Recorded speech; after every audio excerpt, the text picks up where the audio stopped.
अस्सलामुअलैकुम दोस्त, मैं मोहम्मद आसिफ यूसुफ आज फिर से हाज़िर हुआ हूँ बहुत दिनों के बाद मोहम्मद टेक्निकल यूट्यूब चैनल के लिए।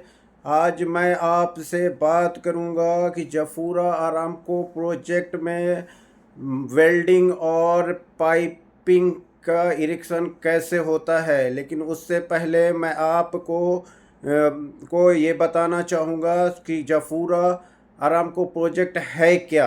इसका मैं थोड़ा आपको शॉर्ट में एक इंट्रोडक्शन दूंगा। आरामको जफूरा गैस पाइपलाइन में वेल्डिंग और इरेक्शन कैसे होता है ये मैं आपको बाद में बताऊंगा। पहले मैं आपको जफूरा आरामको प्रोजेक्ट के बारे में शॉर्ट में एक इंट्रोडक्शन देता हूँ, जिसको आप लोगों को जानना बहुत ज़रूरी है कि जफूरा आरामको गैस कंपनसेशन पाइपलाइन क्यों बनाया जा रहा है सऊदी अरब में।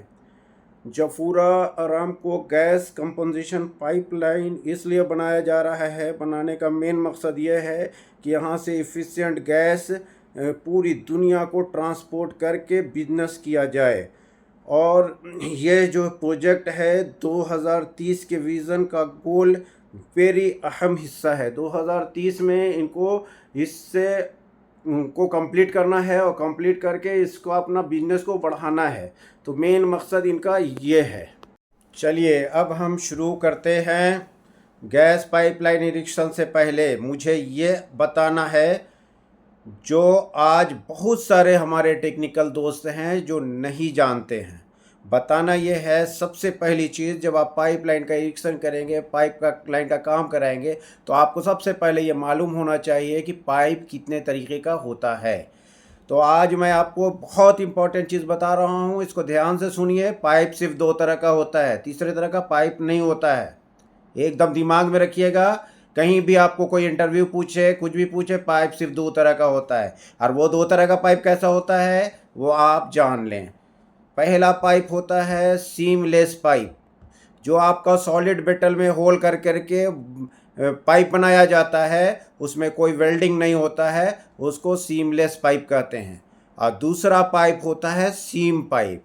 सीम पाइप में दो तरह का होता है, एक आपको ऊपर से राउंड करते हैं, ऊपर से उसमें वी मार करके वेल्डिंग करते हैं, तो जिसमें वेल्डिंग जॉइंट से सीधा हॉरिजॉन्टल वेल्डिंग हॉरिजॉन्टल सीम रहेगा, और अगर हेलिकल रहेगा तो राउंड इसमें हेलिकल कट करके ये करते हैं। तो सिर्फ दो तरह का पाइप होता है, एक आपको सीमलेस पाइप होता है और एक आपको सीम पाइप होता है। तो आप सीम पाइप और सीमलेस पाइप का डिफरेंस समझ गए। पूरी दुनिया में कहीं भी जाइएगा सिर्फ दो तरह का पाइप होता है। लेकिन हाँ, पाइप के मटेरियल्स बहुत तरीके के होते हैं, जिसको भी मैं आपको बताना चाहता हूँ, जो आज आप लोग कंफ्यूज कर जाते हैं। तो पाइप आज के दौर में हमने जो कैटेगरीज देखी है, उस हिसाब से मैंने कुछ मेटेलिक पाइप के बारे में आपको बता रहा हूँ और कुछ नॉन मेटेलिक पाइप के बारे में। तो मेटेलिक पाइप जो है, सबसे ज़्यादा कार्बन स्टील यूज़ होता है, उसके बाद स्टेनलेस स्टील यूज़ होता है, एलॉय स्टील यूज़ होता है, फिर कास्ट आयरन यूज़ किया जाता है, डक्टाइल आयरन अभी चला हुआ है वो भी यूज़ होता है, कॉपर पाइप यूज़ होता है, और गन मेटल मतलब कॉपर का ही होता है, हार्ड मेटल होता है, उसको गन मेटल पाइप कहते हैं। इतना पाइप मेटल का मैं जानता हूँ, और इससे भी और भी पाइप्स आए हुए हैं और मतलब यूज़ होते हैं। अब चलिए मैं आपको थोड़ा नॉन मेटेलिक पाइप के बारे में बता देता हूँ।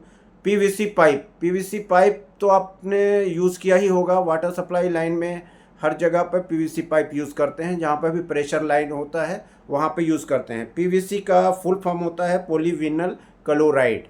ये भी आप लोग जान जाएं, आप लोग को फुल फॉर्म के साथ कोई भी बताने वाला मिलेगा नहीं। सिर्फ मैं आपको, आपका भाई, आपके लिए ये वीडियो बना रहा हूँ और मैं आपको सारी जानकारी दे रहा हूँ। आप अपने आप को खूब डेवलप करें, बस मेरी यही खुशी रहेगी। और आपको अगर अच्छा लगे तो मोहम्मद टेक्निकल को लाइक सब्सक्राइब करें, और कभी भी कुछ भी कमेंट्स करें, मैं आपको इंशाल्लाह हर चीज़ का आंसर दूंगा।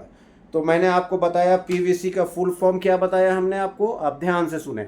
मैंने पीवीसी का फुल फॉर्म बताया आपको, पीवीसी पॉलीविनाइल क्लोराइड। दूसरी पाइप है सी पीवीसी। सी पीवीसी पाइप जो है गर्म जगह पे हॉट लाइन में मेल्ट नहीं होने के लिए लगाते हैं। सी पीवीसी पाइप होता है क्लोरीनेटेड पॉलीविनाइल क्लोराइड। ये आप ध्यान से रखेंगे, याद कर लेंगे।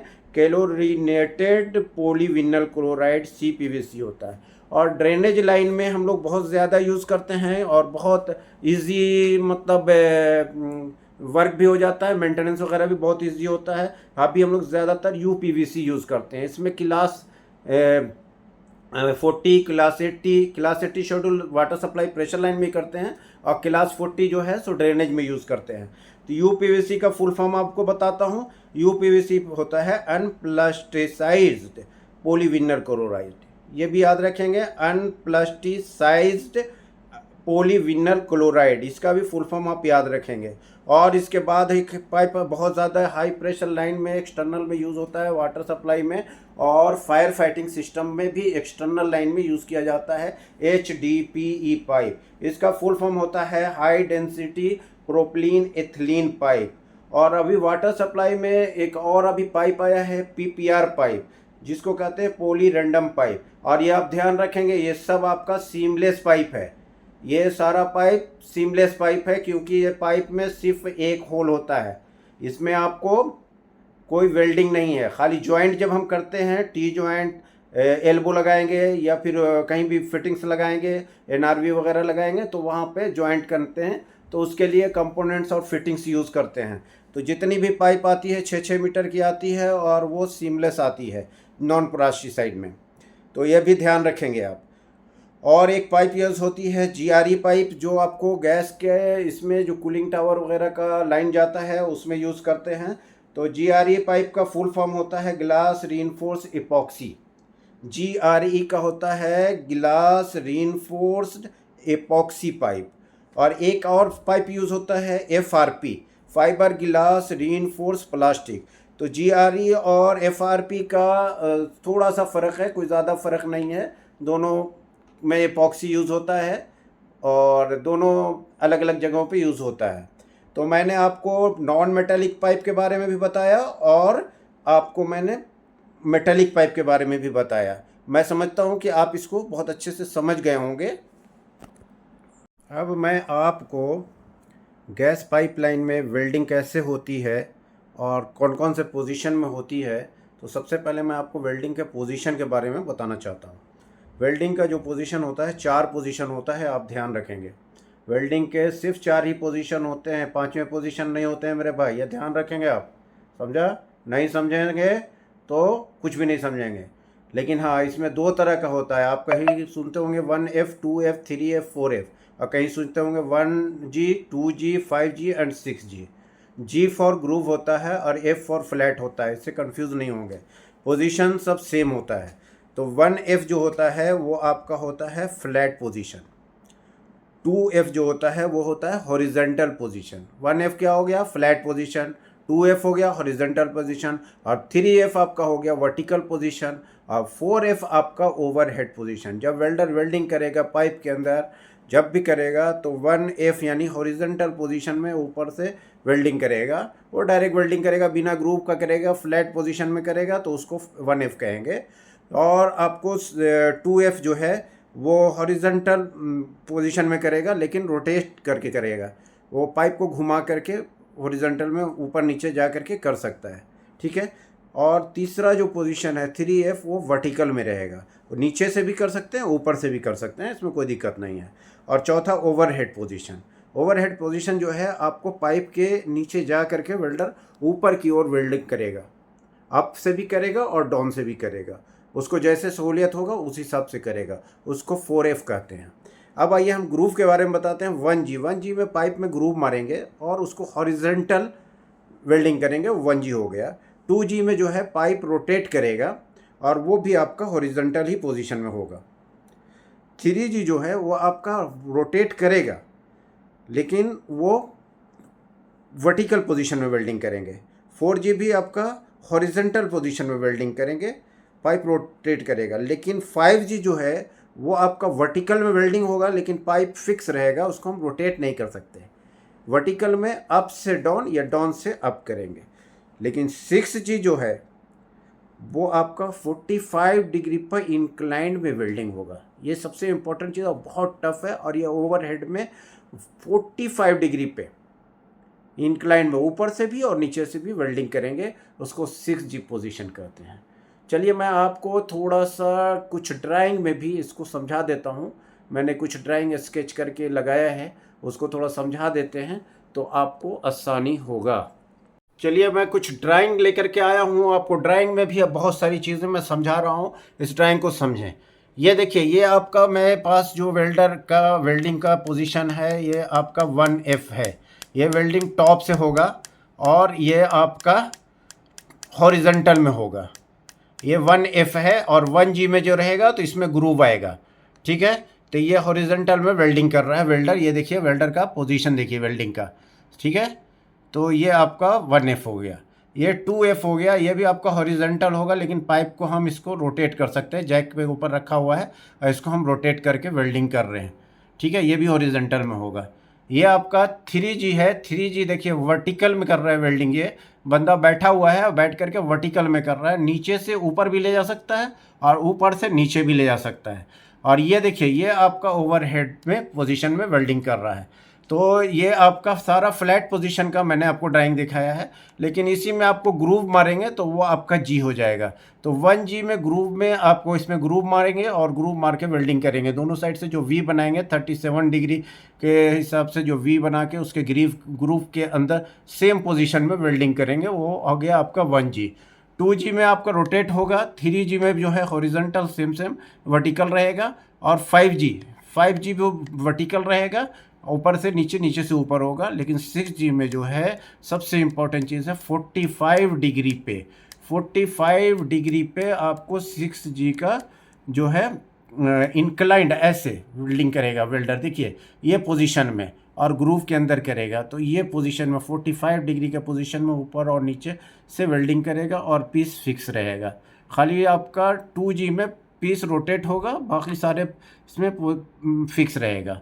तो ये मैं आपको वेल्डिंग के बारे में बता दिया। अब आपको मैं कुछ कंपोनेंट्स के बारे में बताता हूँ। ये देखिए, ये पाइप का कंपोनेंट्स है।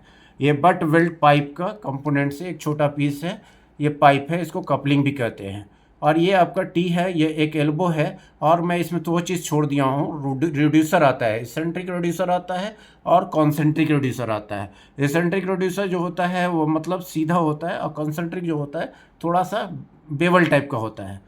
तो वो मैं इसमें छोड़ दिया हूँ, मगर फिर भी मैं आपको बता दे रहा हूँ। ये देखिए, मेरा जफूरा आरामको प्रोजेक्ट में पाइपलाइन का इरेक्शन वेल्डिंग फैब्रिकेशन चल रहा था, उसका ये फ़ोटो मैंने लगाया। 30 इंच डाया का यानी 762 mm का पाइप में देखिए वेल्डर वेल्डिंग कर रहा है।